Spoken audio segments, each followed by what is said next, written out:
नमस्कार।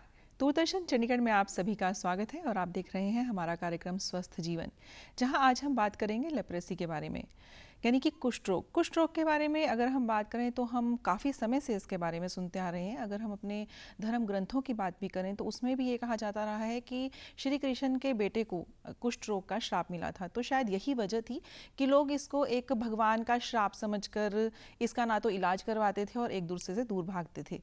लेकिन अब कुछ समय से अगर हम बात करें, हम अपने राष्ट्रपिता महात्मा गांधी की बात करें तो उन्होंने इसमें बहुत अहम भूमिका निभाई और कुष्ठ रोग से हमारे देश को मुक्त कराने में एक अपना महत्वपूर्ण योगदान दिया। तो इसी पर तमाम जानकारी के लिए आज हमारे साथ स्टूडियो में मौजूद हैं डॉक्टर मंजीत पाल, जो स्टेट लेप्रेसी ऑफिसर हैं यूटी चंडीगढ़ में। तो सर, सबसे पहले आपका स्टूडियो में स्वागत है। नमस्कार मैडम। सर, जैसे कि कुष्ठ रोग के बारे में मैंने आपको कहा कि कई तरह की भ्रांतियाँ हमारे समाज में रही हैं, तो आखिर कुष्ठ रोग है क्या? कुष्ठ रोग एक संक्रामक डिजीज़ है, रोग है जी। जो कि एक दूसरे से फैल सकता है, पर इसमें जो संक्रमण की जो दर है बहुत स्लो होती है। ये जो बैक्टीरिया आता है माइकोबैक्टीरियम लेपरे, एक तरह का बैक्टीरिया है, उसकी जो संक्रमण से ही ये फैलता है।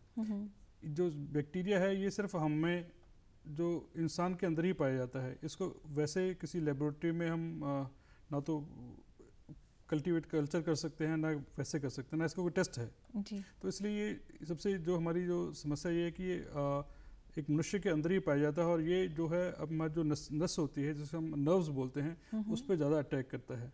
उसके अटैक करने से जो उसकी क्षमता है नर्व्स की उसको ये कम कर देता है, उस जिससे कि जो रोगी है उसमें कई बार सुन्नपन हो जाता है कि उसको जो पैचेस बन जाते हैं, हल्के रंग के पैचेस बन जाते हैं, या कई बार उसमें जो नर्व्स में होने की वजह से हाथों और पैरों में सुन्नता आ जाती है। सर, जैसे आपने एक बैक्टीरिया की बात कही तो आपने कहा ये एक मनुष्य के अंदर ही पाया जाता है, तो ये कहीं आसपास के किसी एटमॉस्फेयर से क्रिएट होता है? कोई फंगल इन्फेक्शन है? किस तरह का बैक्टीरिया है ये जो ट्रांसफ़र होता है? ये जो बैक्टीरिया है ये केवल मनुष्य में ही पाया जाता है और ना ही किसी हमने आर्माडिलोज में एक बार ड्यूरिंग रिसर्च इसको उसमें बना पाया गया, मतलब कि उसमें जो पैड्स होते हैं उसके आर्माडिलोज के उसमें उनको कल्चर किया गया था, वरना इसमें अभी तक ऐसा कोई मीडिया नहीं बन पाया, ना ही कोई हम कहें कि किसी खून की जांच से या किसी और जांच से या एक्सरे से, जैसे बाकी विभिन्न बीमारियों का हम पता लग जाता है, तो इसमें हम पता नहीं लगा पा सकते।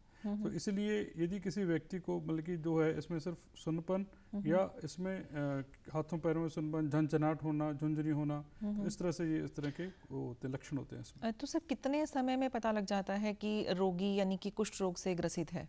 ऐसा है कि जो रोगी अपना इलाज नहीं करवाते हैं, जो कि एक्टिव केसेस हैं जिसे हम कहते हैं, जो काफ़ी देर से या तो कहें कि आप किसी कारणवश वो हमारी जो सुविधाएं हैं, स्वास्थ्य सुविधाएं नहीं ले पाते या उसका इलाज नहीं कर पाते, तो उनके साथ में जो लॉन्ग टर्म कॉन्टैक्ट्स होते हैं उनसे वो दूसरों को एक तरह से दे सकते हैं ये रोग, यानी ट्रांसफ़र हो जाता है। हाँ, ट्रांसफर हो जाता है। तो इसका क्या कारण है कि जैसा कि बहुत लंबे समय बाद पता लगता है कि जो रोगी है उसको कुष्ठ रोग है, यानी जो उसके लक्षण है बहुत समय बाद निकल कर सामने आते हैं? इसमें ऐसा है कि जो बैक्टीरिया है ना, वो बैक्टीरिया उसमें मनुष्य में पनपता है, तो उस बैक्टीरिया जो पनपता है, जो दूसरा जिस मनुष्य को वो इफेक्ट कर रहा है उसकी इम्यूनिटी पे डिपेंड करता है। जिसकी इम्यूनिटी बहुत अच्छी है तो उसमें वो धीरे धीरे करके डेवलप करता है, जिनकी इम्यूनिटी कम होती है उसमें बहुत जल्दी से बढ़ता है। पर उसमें भी ये है कि जिसकी इम्यूनिटी अच्छी है उसमें पहले भी पता लग जाता है थोड़ा सा कि उसमें क्योंकि जो हमारी एंटीबॉडीज़ हैं जब उससे रिएक्ट करते हैं तो वो पहले से ही उसको जो उसके लक्षण है कई बार वो उभर के आ जाते हैं। जी। तो जैसे डॉक्टर साहब अभी आपने कहा कि सिर्फ इसमें क्या इसी तरह के लक्षण है कि सुनपन होना, अगर कहीं पर भी अगर किसी व्यक्ति को ऐसा लगता है कि उसे कोई सुनपन है तो उसको इस तरह का यानी ये रोग हो सकता है? देखिए, मैं आपको इससे समझा देता हूँ। जनरली यदि आप कैमरे में देखेंगे तो इसमें जो है पहला है कि चमड़ी पर कभी लाल रंग के या धब्बे पड़ जाते हैं, तो ये जो धब्बे हैं तो इनकी वजह से एक तो ये लक्षण है। दूसरा है कि शरीर में जो लाली हो या किसी दाग हो या सुनपन हो जिसमें दर्द ना हो, ना खुजली हो ना दर्द हो, तो वो भी एक तरह से एक लक्षण है। और उसके बाद हमारे पास है कि किसी व्यक्ति के हाथ पाँव में या हमेशा झनझनाहट या कई बार सुन्नपन रहे, टिंगलिंग सेंसेशन हो जाती है हमारे हाथों में पैरों में, तो हमें पता नहीं लगता कि हम हाथ पाँव में सुन्न से हो रहे हैं, यानी पकड़ नहीं पाते हैं किसी चीज़ को, या कभी हम उनको जैसे अपना आग के पास जाते हैं, गर्म चीज़ या ठंडी चीज़ का उनको वो अच्छा, उसमें आभास नहीं आभास रहता। नहीं हो पाता है। जी। तो वो झंझनाहट जनरली हो सकता है कि वो कुष्ठ रोग का ही लक्षण हो। हम्म। तो उसके बाद इसके यदि वो और बढ़ जाता है तो कई बारी जख्म हो जाते हैं, क्योंकि जब उनको जैसे मैंने बताया कि जो नर्व्स हैं उसकी वजह से झंझनाहट हो जाती है, सुनपन आता है, कई बार उनको चोट लग जाती है जी। या किसी तरह से उनको कोई वहाँ पर फोड़ा या फिंसी हो गया तो उनको उसका आभास नहीं हो पाता है, उनका जी। दर्द नहीं होगा और उससे वो कई बार बढ़ जाता है।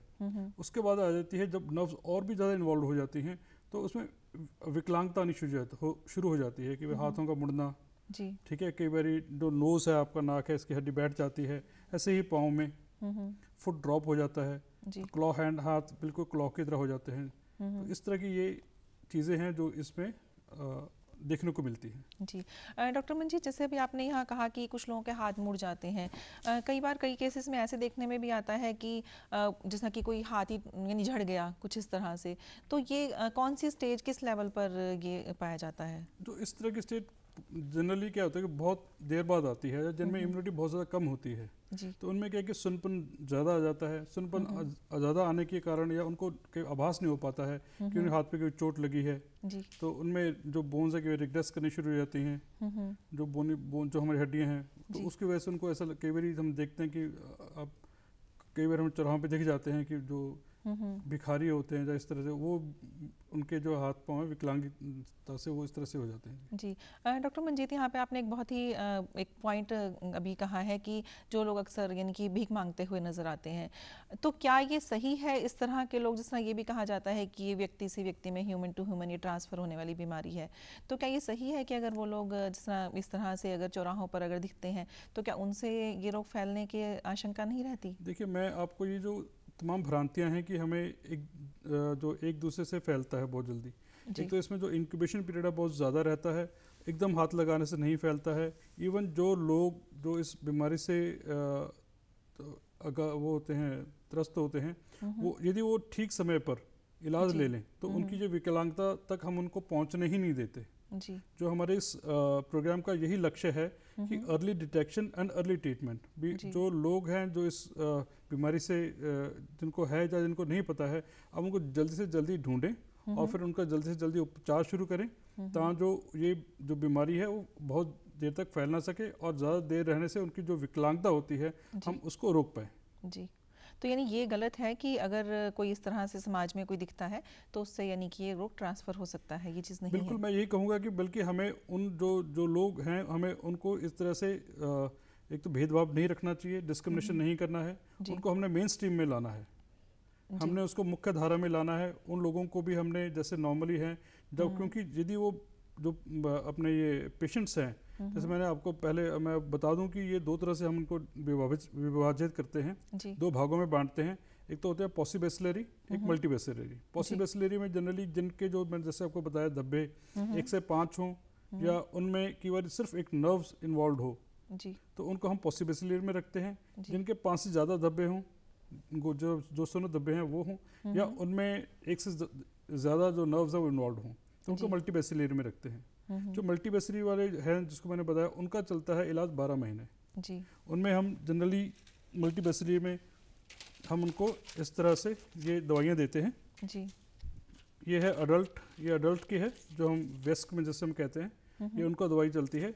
ये पूरा 1 महीने का पत्ता होता है जी। जो इसकी ये ऊपर वाली ये दवाइयाँ हैं रिफेम्पिसिन, क्लोफेजिमिन, डेप्सोन, ये हम उनको अपने सामने बिठा करके पेशेंट को खिलाते हैं। और बाकी दूसरे दिन से, जैसे मैं आपको बता दूं, यहाँ से दूसरे दिन से लेकर के पूरे 28 दिन तक का ये पूरा एक होता है। उनको ये रोज़ की 2 गोलियाँ लेनी होती हैं जी। यानी एक वाइट वाली और एक हाँ एक ये वाली, इसको डेप्सोन और एक क्लोफेजिमिन, ये दोनों लेनी होती हैं। तो ये उनका पूरा 28 दिन का रहता है। तो इस तरह से उनको 12 पत्ते खाने होते हैं जी। यदि वो अपने ये जो 12 पत्ते यानी कि 1 साल अब मान के चलिए, जो 12 महीने का जो इलाज जो है वो 16 महीने में पूरा कर लेते हैं या 18 महीने में पूरा कर लेते हैं, तो हम उनको ट्रीटमेंट से हम अलग कर देते हैं। उनको पूरा हम उनको कहते हैं कि उनको ठीक हो गए हैं वो जी।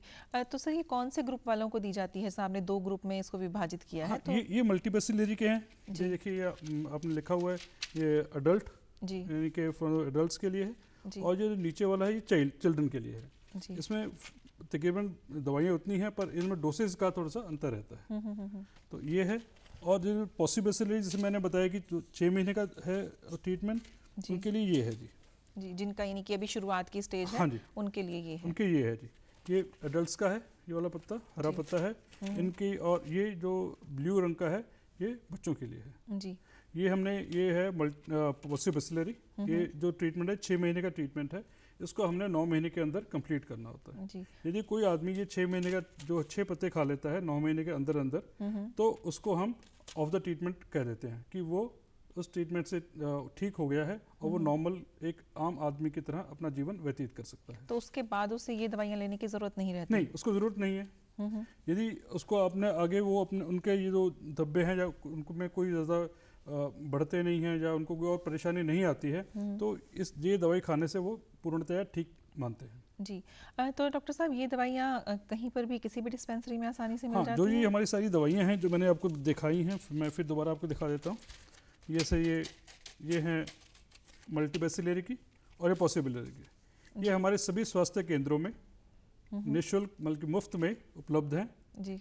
हाँ, ये सबको हम मुफ्त देते हैं, और बल्कि हम उनका एक रिकॉर्ड बना के रखते हैं कि हम उनको बताते भी हैं कि हर महीने उनको दोबारा आकर के इस तरह से पता लेके जाना है और अपनी जांच करवाते हैं उनकी, तो उसके बाद उनको आगे से फिर बताते हैं। तो डॉक्टर मंजीत, अगर कोई बाई चांस बीच में कोई दवाई किसी भी कारण से छोड़ देता है, तो क्या उसे फिर पहले से ही सिरे से उसे दोबारा कोर्स करना होता है?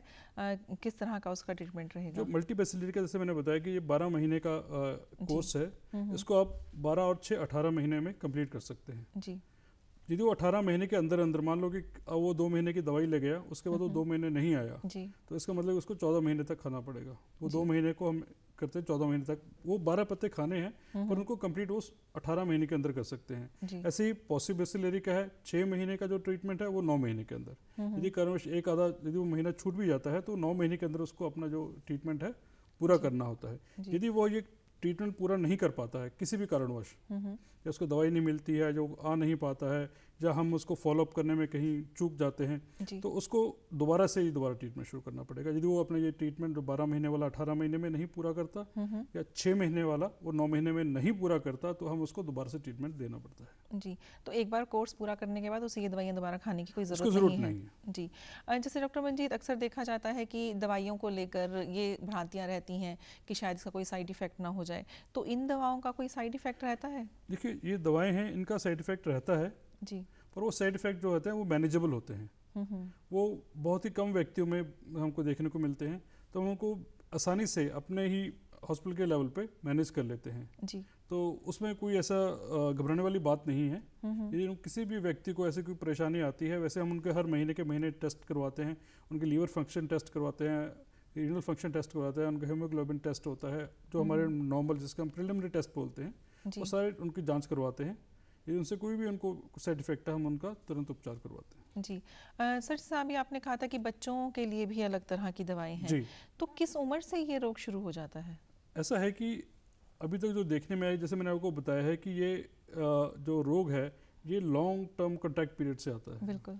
तो लॉन्ग कॉन्टैक्ट पीरियड जनरली 2 साल का बच्चे तक हमने अभी नहीं देखा है। 2 साल से ऊपर के बच्चे में ये हो सकता है। जी। यदि उसके माता पिता को या उसके परिवार में किसी मेंबर को रोग है और उसने उसका ट्रीटमेंट नहीं लिया है, सबसे बड़ी बात उसका ट्रीटमेंट नहीं लिया है, तो उससे होने के चांसेस बहुत ज़्यादा बढ़ जाते हैं। यदि उसने अपना ट्रीटमेंट करवा लिया है, ये उसका ट्रीटमेंट हो चुका है, अपना पूरा ट्रीटमेंट जो भी उसको डॉक्टर के अनुसार बताया गया है, जो पूरा कर लेता है, तो उससे घबराने की बात नहीं है, फिर नहीं होता। जी। डॉक्टर मंजीत, अगर किसी गर्भवती महिला को पता लगता है कि हाँ उसे ये रोग है, तो क्या वो ये दवाई ले सकती है या उससे उसके होने वाले बच्चे को ये रोग होने की आशंका रहती है? असल में जैसे मदर्स विद लेप्रेसी रहती हैं तो उनको हम ट्रीटमेंट देते हैं जी, पर ये कहना कि उससे उसके बच्चे को हो जाएगा ऐसा नहीं है जी। ये एक दूसरे से मतलब जैसे हम कहते हैं इनहेरिटेड नहीं होता, इनहेरिटेंस में नहीं जाता है। हम कहें माँ बाप से बच्चे को, जो माँ बाप को ये रोग है, माँ को है या बाप को है, उससे बच्चे को होगा ही होगा ऐसा नहीं है। तो इलाज कराने से बच्चे को तो भी नहीं उसकी होगा, दवाओं से भी यानी कि बच्चे पर कोई इसका कोई प्रभाव ऐसा नहीं रहता। तो यानी इस तरह की भ्रांतियां हैं। और किस तरह की भ्रांतियां हैं सर जो इस तरह के हमारे समाज में खास तौर पर कुष्ठ रोग को लेकर फैली हुई हैं? असल में हमारे जो समाज है इसमें कुष्ठ रोग से हमारे कुछ मतलब कि पुराने होने ये का, कुष्ठ रोग का अगर नाम सुनते ही लोगों के मन में एक डर की भावना शायद पैदा हो जाती है कि हाँ पता नहीं क्या है। तो इससे बिल्कुल घबराने वाली बात नहीं है। मैं फिर दोबारा ही दोहराता हूँ ये ना तो बहुत ही ज़्यादा संक्रमण इसका बहुत तेज है, दूसरा ये है कि ये किसी भी अवस्था में जी यदि वो शुरुआत में दवाई लेता है पेशेंट या बीच में लेता है या इवन यदि उसको कोई प्रॉब्लम ज़्यादा बढ़ जाती है, मान लो विकलांग भी हो, यदि वो तब दवा लेता है तब भी हम इसको रोक सकते हैं।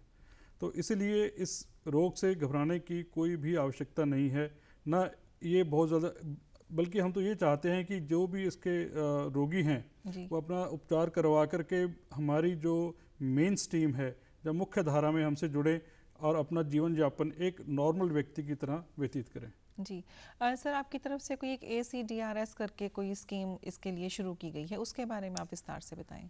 हमने हाल ही में अभी active case detection and regular surveillance शुरू किया है। जी जो ये प्रोग्राम है हमारा, ये 3 साल लगातार चलेगा।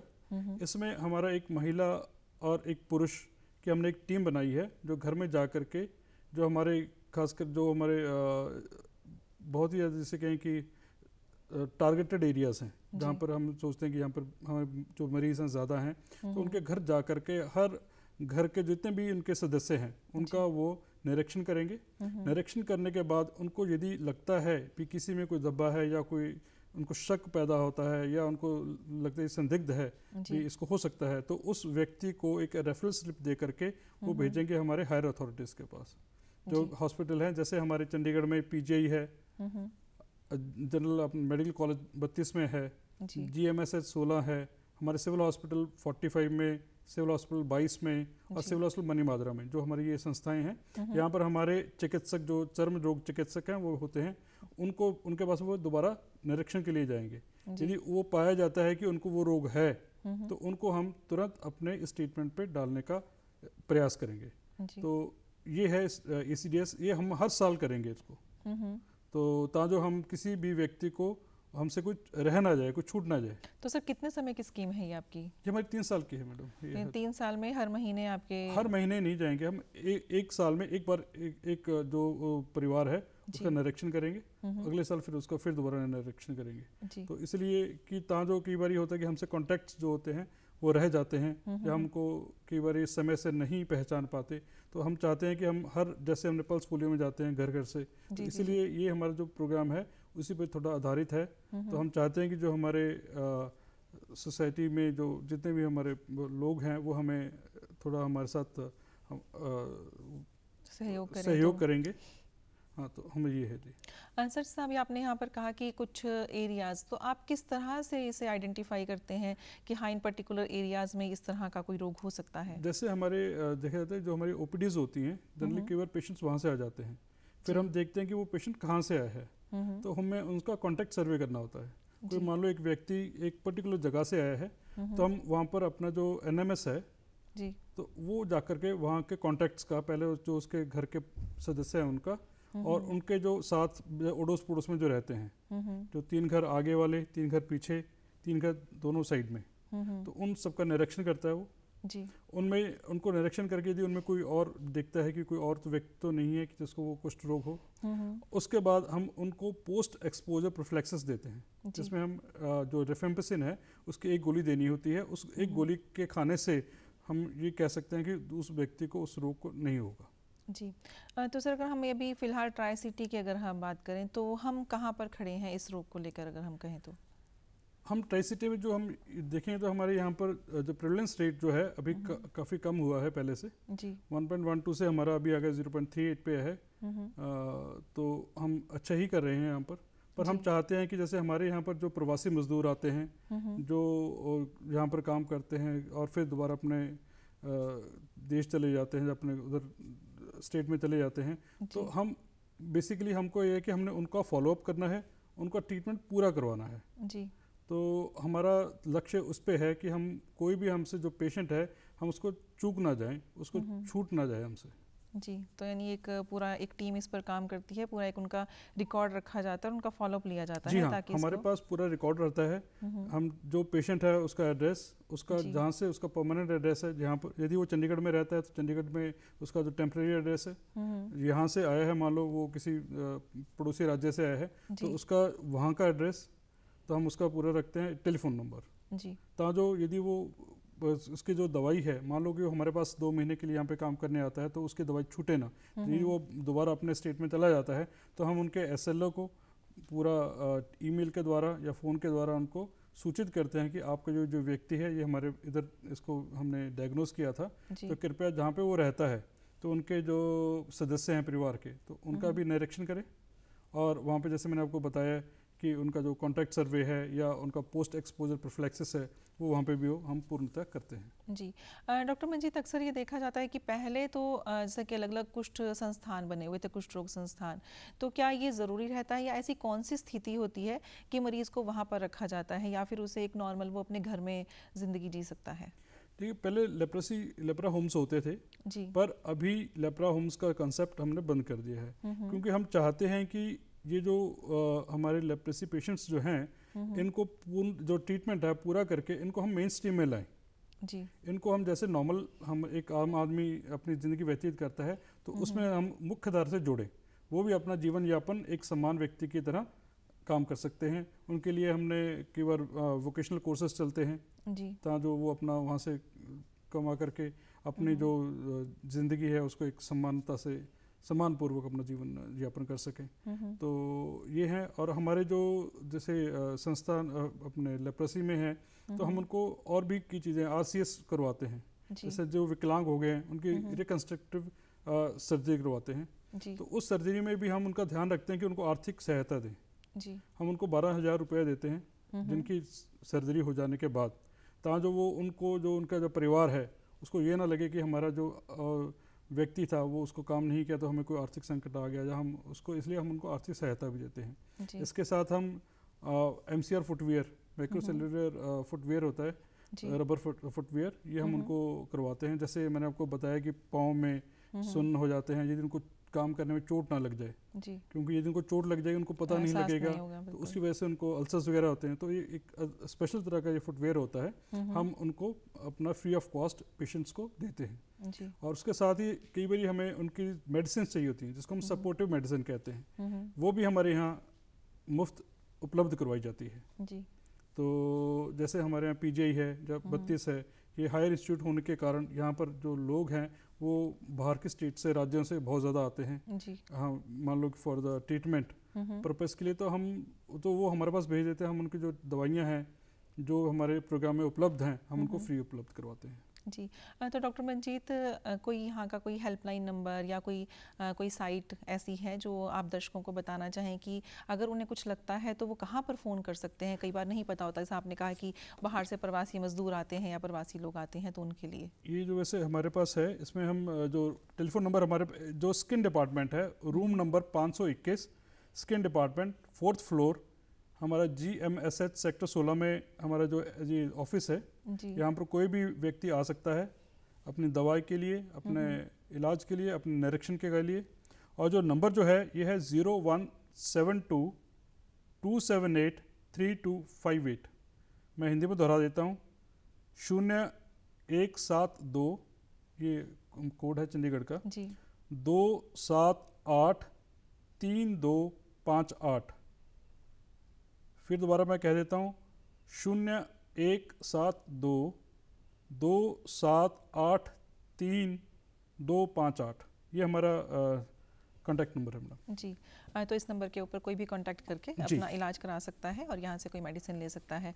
जैसे कि यहाँ पर डॉक्टर मंजीत ने बहुत ही महत्वपूर्ण जानकारी हमें दी लेप्रेसी के बारे में कि ये जो रोग है ये इससे डरने वाला नहीं है। और ख़ास बात जो सबसे ज़्यादा यहाँ पर बताई कि आर्थिक सहायता जो है वो प्रोवाइड कराई जाती है, और जो उन्हें अगर कोई जूते वगैरह चाहिए तो वो सब यहाँ पर उपलब्ध कराया जाता है।